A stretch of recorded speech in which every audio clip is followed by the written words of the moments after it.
Okay, in the last section we talked about finding the area of a regular polygon, and regular just means that all the sides are the same length.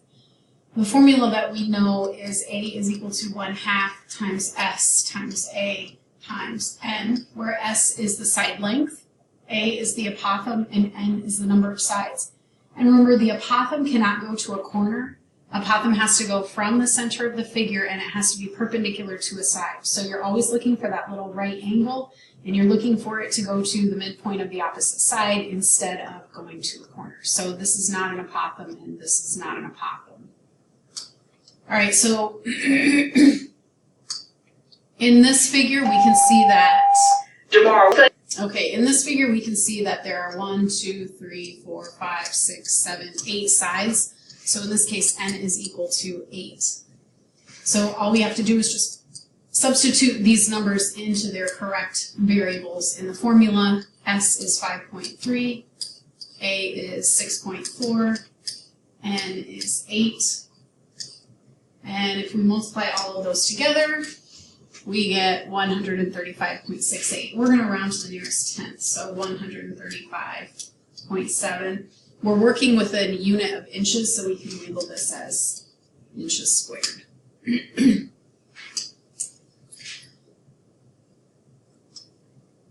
All right, again, we want to be able to calculate the area of regular polygons today. However, in this case, we're looking for when there is no apothem. So if we want the formula for finding the area of a regular polygon, again, this is just A is equal to 1/2 times S times A times N. What do all the pieces mean? So when I talk about pieces, I'm talking about what do all of these letters stand for. So S stands for the side length. N stands for the number of sides. And A is the apothem. And remember, the apothem is a segment that goes from the center of the polygon to the side, and it has to be perpendicular to the side. It cannot go to a corner. Again, apothem, perpendicular segment,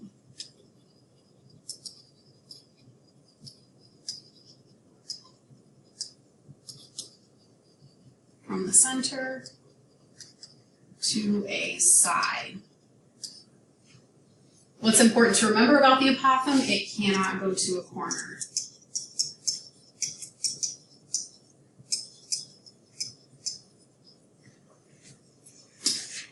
All right, and then again, I know this seems kind of disjointed. Why are we doing a problem with right triangles? But you'll see why here in a minute.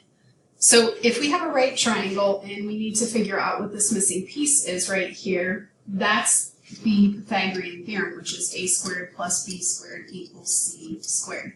And we can use the Pythagorean theorem to find any part of a missing, any part of a right triangle. There are some rules that we have to follow though. So if you turn this little box into an arrow, that arrow points at your hypotenuse, and the hypotenuse always has to be c in the equation. These two sides here, it doesn't matter whether you put them in as a or as b. So since this is already a, we'll leave it as a squared. We'll put this one in as b squared. And c is 13, so we'll do 13 squared. So just square everything out. 20.25 is equal to 169. In this case, we need to subtract the 20 1/4 from both sides. So we're left with a squared is equal to 148.75. And the very last step, every single time that you do the Pythagorean theorem, is always going to be take the square root of both sides. So if we take the square root of both sides, get out our calculator, 148.75, take the square root, 12.19, I'm going to round this to the nearest tenth, so this would round up to 12.2 is what the length of that missing side is.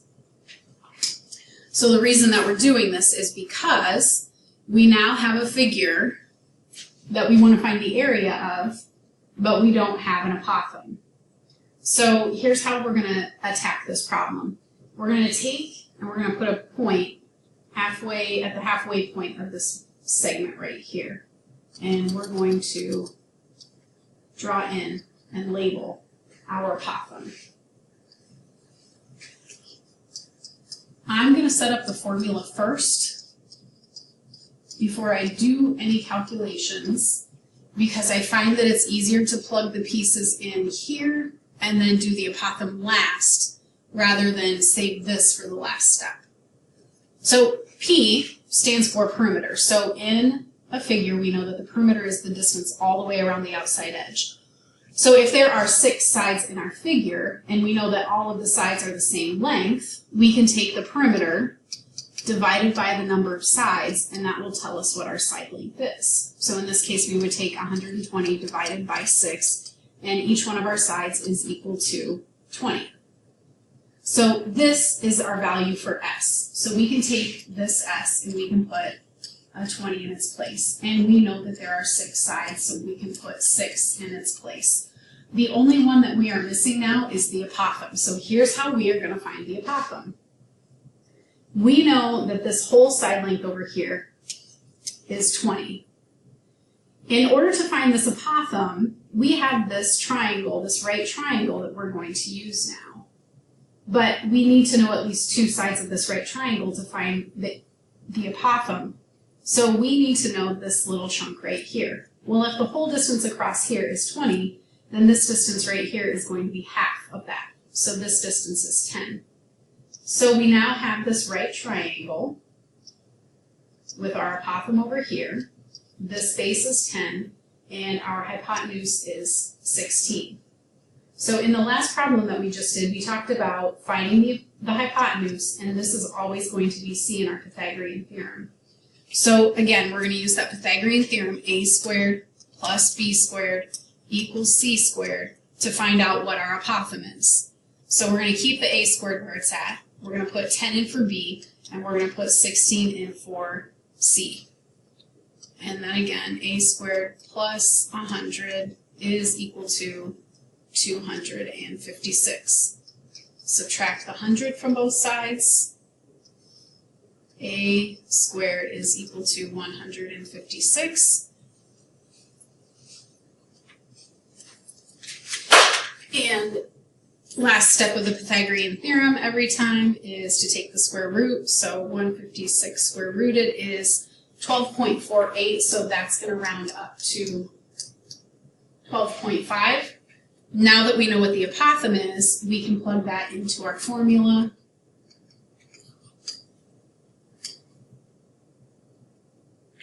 So 12.5 times 0.5 times 20 times 6 is equal to, that's not right, 20 times 12.5 times 6 times 0.5 is equal to 780.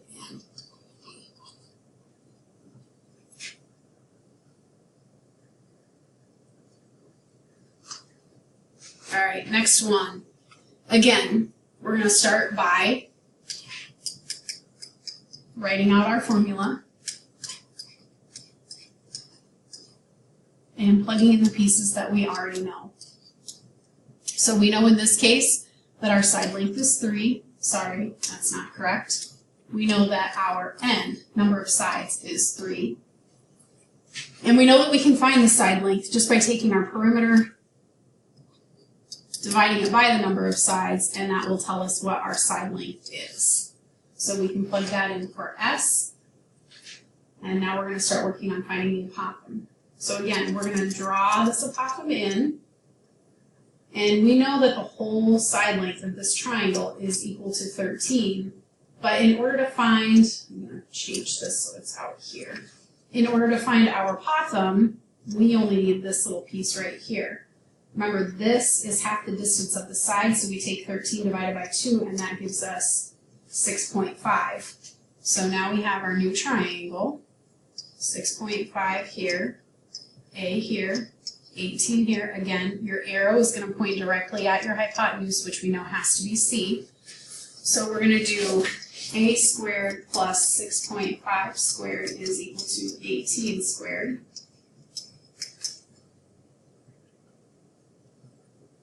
So 6.5 squared is 42.25. 18 squared is 324. We're going to subtract the 42.25 from both sides. So a squared is equal to 281.75. And then our last step is just square root that, which gives us 16.78. So we're going to round that up to 16.8. And this is the last piece of our puzzle, 16.8. So when we multiply all of those together, 16.8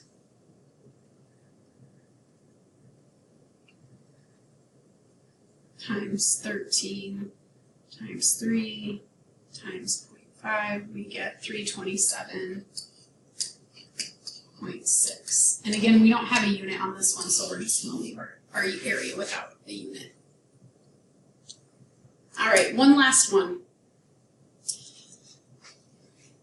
On this one, the apothem is already drawn in, but it hasn't been labeled. So if you look at the drawing and you're trying to figure out which one is the apothem, look for the line that has the little right angle corner in it. So this right here is going to be your apothem. And if we know that this is a right angle, this is also going to be a right angle. So we're going to start with our formula, S times A times N. We know that the perimeter is 136. So if we take 136 divided by 8, that's going to tell us what each side length is, which is 17.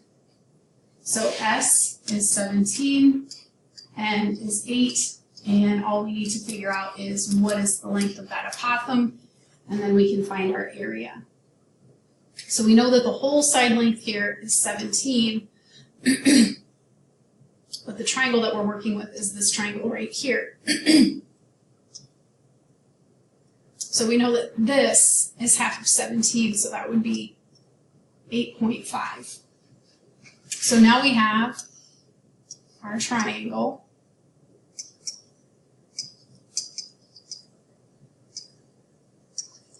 And one thing that is important to notice is that the two side lengths that you use to find out what your apothem is, those are not going to show up in this area formula at all.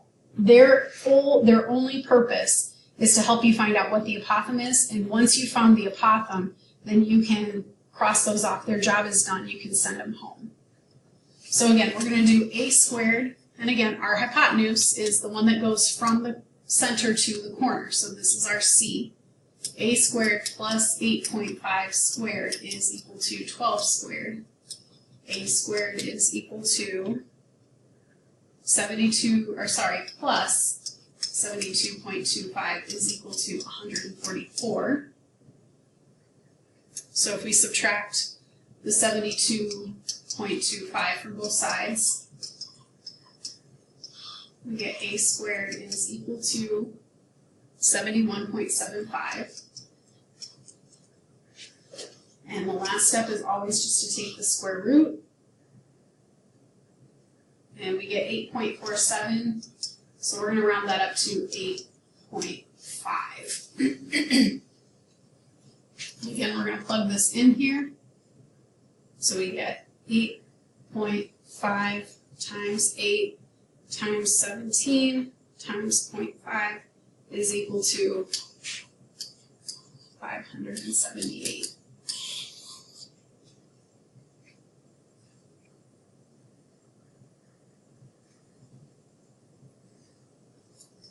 So that's it for that session.